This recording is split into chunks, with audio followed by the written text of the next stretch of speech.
back to you, James. Tell us about the Fomorian. Thanks, Emmy. Oh, wait, no, we got a fake newscaster laugh. What a story. That's just a one hell of a pickle, James. And of course, I'm sure we'll be hearing more from Ted the Labrador in the future. Well, hello there. I'm James. And I'm Emmy. And welcome back to sipping from the gilded chalice of nerdery that is the Bestiary, Monster Manual A to Z. And our subject this week, Emmy, is... The Fomorian. The Fomorian, once among the most handsome and magically talented of giants, they are now cursed, deformed, twisted, evil creatures that dwell in the Underdark and hate everything. Pretty much sums it up. I mean, they're relatively straightforward. They are primarily different from other giants in the way that they are, I don't know, a little bit just off. And that's sounds like a really simple way of putting it, but unlike the rest of giants, and these are giant kin, these are 100% related to the rest of giants, they don't worship any of the gods in the giant pantheon. They hang out in the Underdark almost entirely, so there's that. They're kind of funky. And unlike most giants, they are inherently connected to the Fae and the Fae Wild. This, of course, being actually the source of their corrupted nature, because when they were all handsome and lovely and prideful, they, in fact, tried to take over the Feywild and enslave everything in it and take their magic for themselves. And for this, they were cursed and turned into what we know today as these horrible, twisted monstrosities. And we've discussed, Amy, that actually the art probably doesn't look as bad as one you might encounter in the wild. Probably not. I know down below it really describes that their flesh in many ways has been ruined, that they can't really throw rocks or do a lot of the bigger, more damaging attacks that some of their kin do, which to me implies that this is actually kind of painful. And yeah, this guy looks like this position, it's not really good for the lower lumbar support.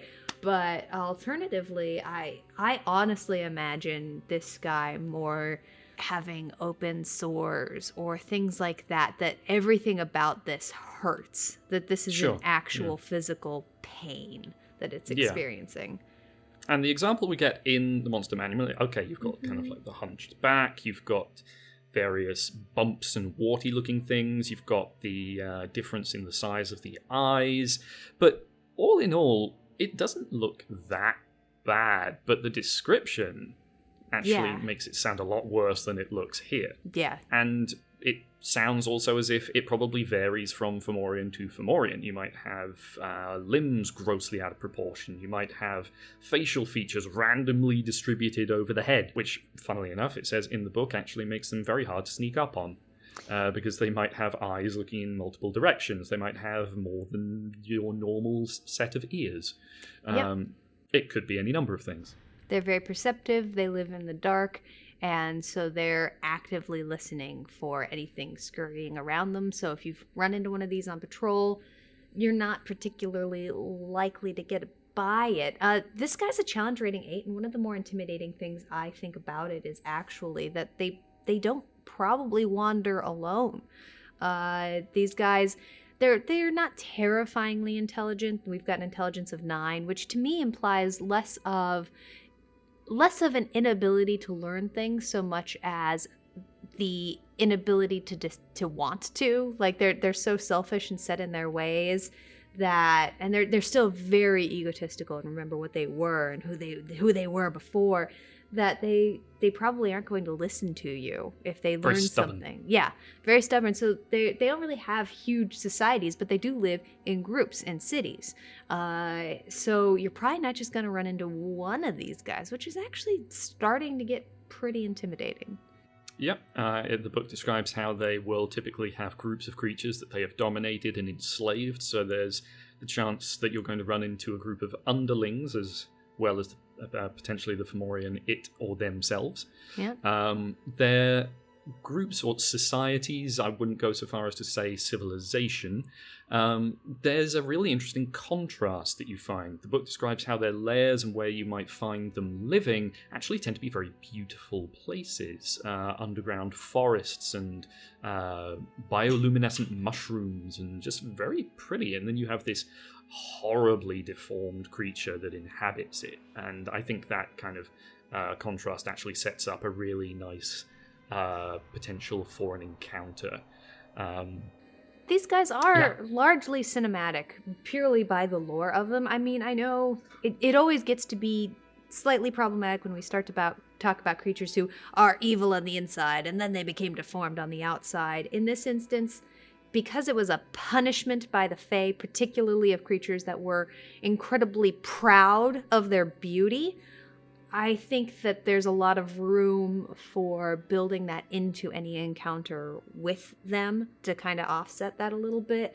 I think that because of the deep nature of who they were before and how deeply connected they were to who they are before and what they are now, if you are running into one of these, I mean, sure, you could make it just a basic encounter. You're in the Underdark, you run into some Fomorians, you have to get around them. But I honestly see a lot of potential for why you're running into these guys, why they're a part of this particular story. Are you dealing with the Fae at this time? Are you dealing with giants? Why are you in this particular part of the Underdark? Why are they in these beautiful spaces?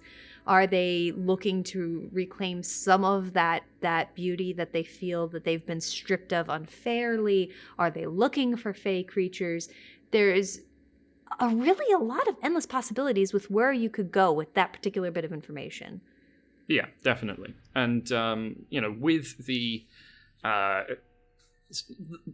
feature that can be problematic in some cases of, like, they look horrible and so they must be evil and, vice versa, you do have that kind of, it's a curse that they brought upon themselves because of their pride and, that kind of fairly traditional storytelling and framing device of a kind of almost like an ironic moral to their existence. And there are a great number of examples in D&D where you can make that kind of comparison. And if you ask me, I think this is largely because these are actually creatures drawn from Irish mythology, and so it makes sense that they do have that quite traditional storytelling ironic moral to them. So I don't think it's a bad thing that this is an example of looks bad, must be evil kind of. Yeah, it's complicated, but again, I think as long as you play it with a certain amount of respect, I think you can work with it just fine. Oh no, James, I lost you. Heckin' beans.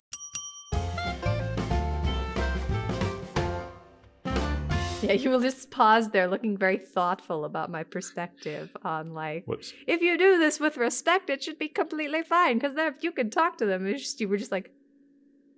I was like, is James thinking really hard about what I'm saying? I'm thinking very hard and very still.